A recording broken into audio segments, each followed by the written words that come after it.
So we're starting a new sermon series, just a quick 2-week sermon series this time.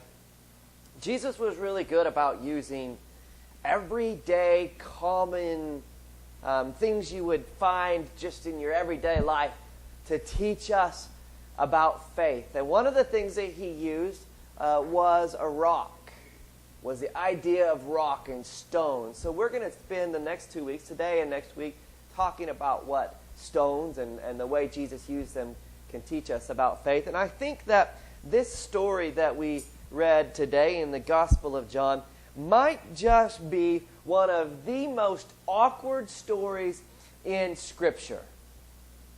Right? Jesus is in the middle of teaching. He's in the middle of his sermon, just like we would be today. And all of a sudden, a group of people, a group of leaders, drag this woman like they would down the center of our aisle in the church. They drag this woman in front of Jesus, and they say, "Hey, Jesus, we just caught her in the act of adultery." Now, we don't really know how they caught her, and I'm going to let you leave that to your imagination, but they caught her in the act of adultery. Awkward. And drag her in to the room. So they bring this woman into Jesus, and they say, "Teacher, this woman was caught in the act of adultery. In the law of Moses, we're commanded to stone such women. What do you say?" Now, what they were doing was quoting what we've labeled Leviticus chapter 20, verse 10. If a man commits adultery with another man's wife, with the wife of his neighbor, both the adulterer and the adulteress must be put to death.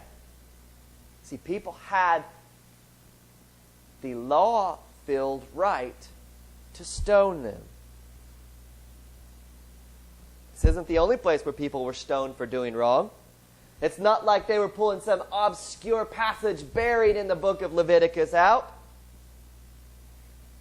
When we look through the law, we see multiple places where this is prescribed for the wrong course of action and for wrongdoing. Listen to this from Deuteronomy chapter 21.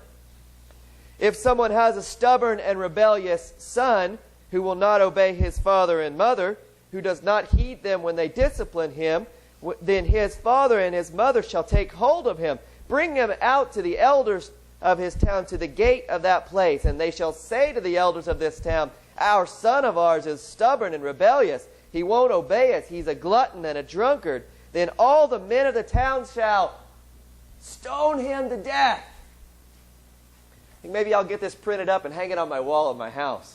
Every time Landon gets a little cantankerous, I'll just point at it. No. Right? Continue on. "So you shall purge the evil from your midst, and all Israel will hear and be afraid." So the precedent is set here for a son who is rebellious, a glutton, a drunkard, is now about to get stoned. These verses about stoning people for crimes are pretty hard for us to swallow, aren't they? Conversation about the son one is a sermon in itself. But what I want us to realize here is that the precedent has been set in Jewish law for these men to stone this woman. According to the law, they were well within their rights to hurl something like this at her head. But if you zoom in on the story just a little bit, we notice something here. It's not really the woman who's on trial. It's Jesus. They're using this woman, and more specifically this question, as a trap in order to have a basis for accusing him. The law of Moses says this, they say. Our history says this. We've always responded this way. So, Jesus, what are you going to say about the rules we've been following? What do you say about the history that has gotten us to this place? Jesus' response isn't what I expected. As he lets the questions just keep coming at him, he quietly bends down and just starts drawing in the sand.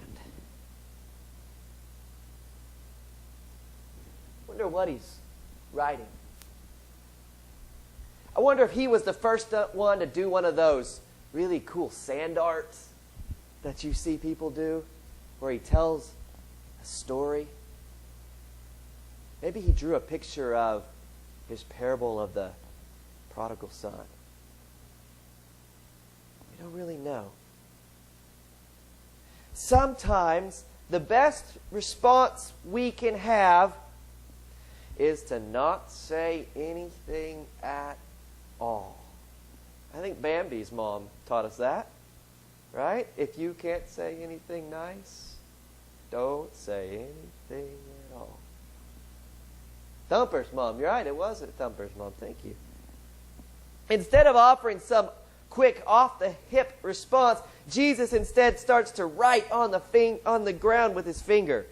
Jesus chooses silence. And the crowd just continues to ask. They know they have Jesus in this catch-22. What are you going to do? They ask him over and over. Finally, Jesus responds. They keep on questioning him, and he straightens up and he says to them, "Let any one of you gathered around this woman who has never sinned in your life, you get to throw the first one." And it's fair game. But the first one has to be thrown by somebody who's never messed up, who's never made a mistake. Jesus doesn't deny that a sin has taken place. The question becomes not about whether or not she sinned, but how to respond. You see, the crowd is trying to put Jesus in opposition to Moses. It's the same dilemma that we still hear today. I believe in the Old Testament God, a God who had judgment and set things right, or just give me the New Testament. Jesus is all I need. They're taking the laws of Moses, those that have been followed for thousands of years, and they're confronting Jesus, asking him, "Jesus, are you going to tell us that Moses was wrong? That what God told Moses in the law is not right?"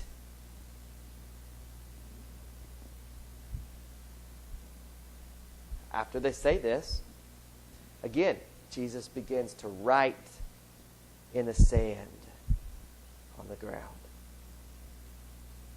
And one of the things that drives me nuts, the author never tells us what he writes or draws.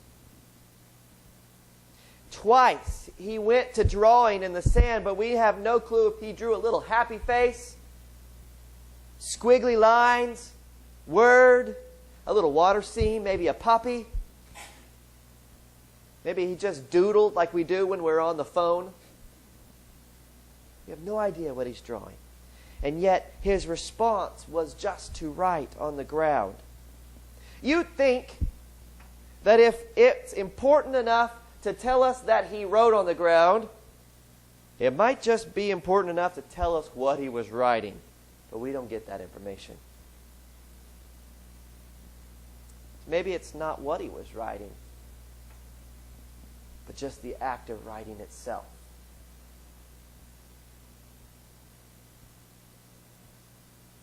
And so, with these parallels happening between Jesus and Moses, when Jesus starts to write on the ground, we can't help but wonder if those who had gathered around maybe remembered Exodus 31.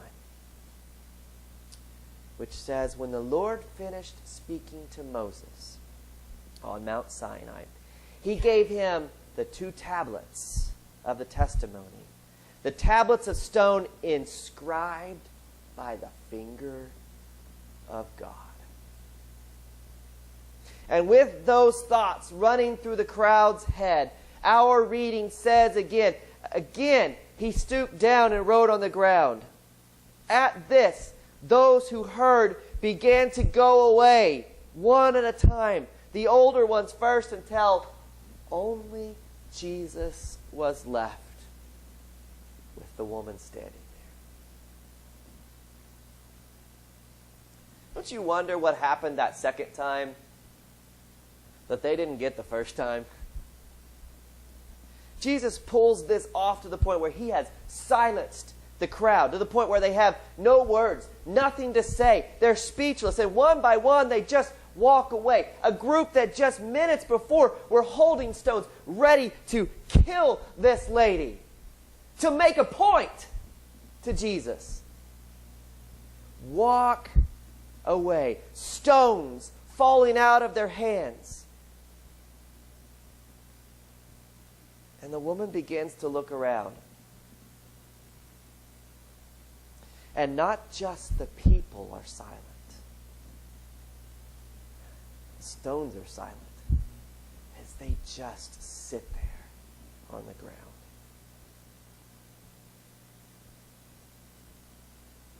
And she's left alone with Jesus. No one left. Jesus stands up, and to the woman he says, "Where'd everybody go? Where are they? Has no one condemned you?" And up to this point, the woman hasn't spoken at all. She's been given no voice in the matter. She's been given no way to defend herself. She's just been dragged in. And she's given a voice by Jesus. You know, that doesn't happen very often in our scriptures. She says, "No one."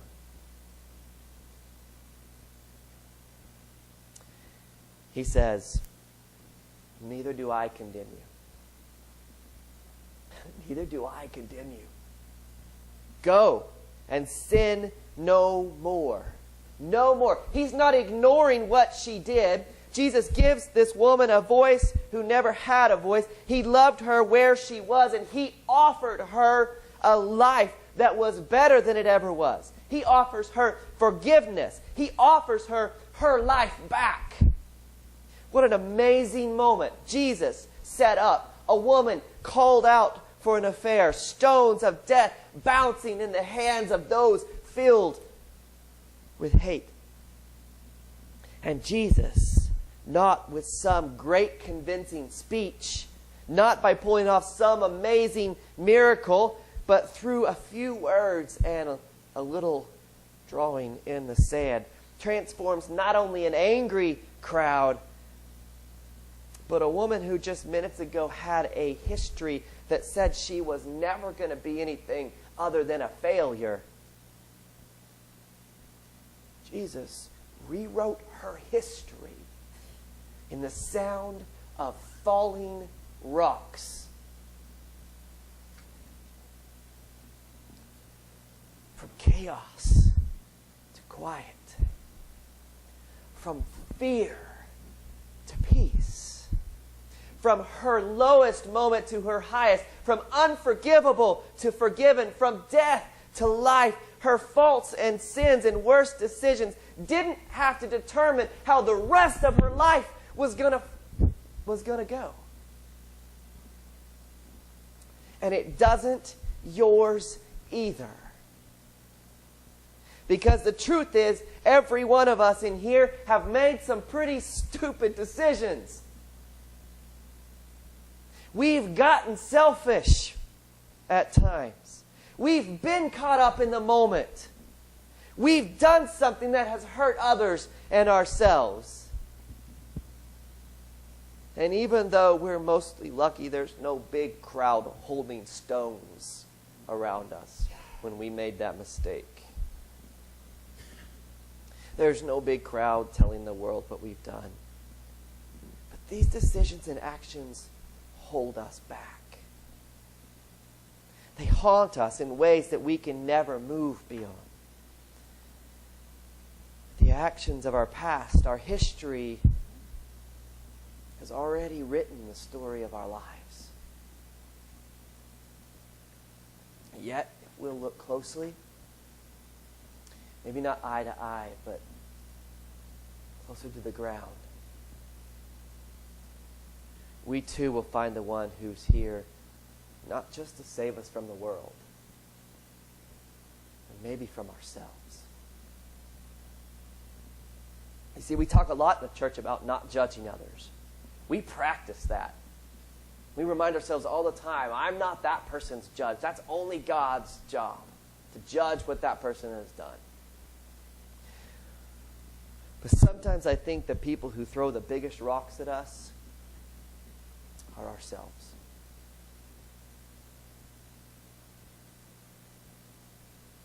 Maybe it's time to drop your rock.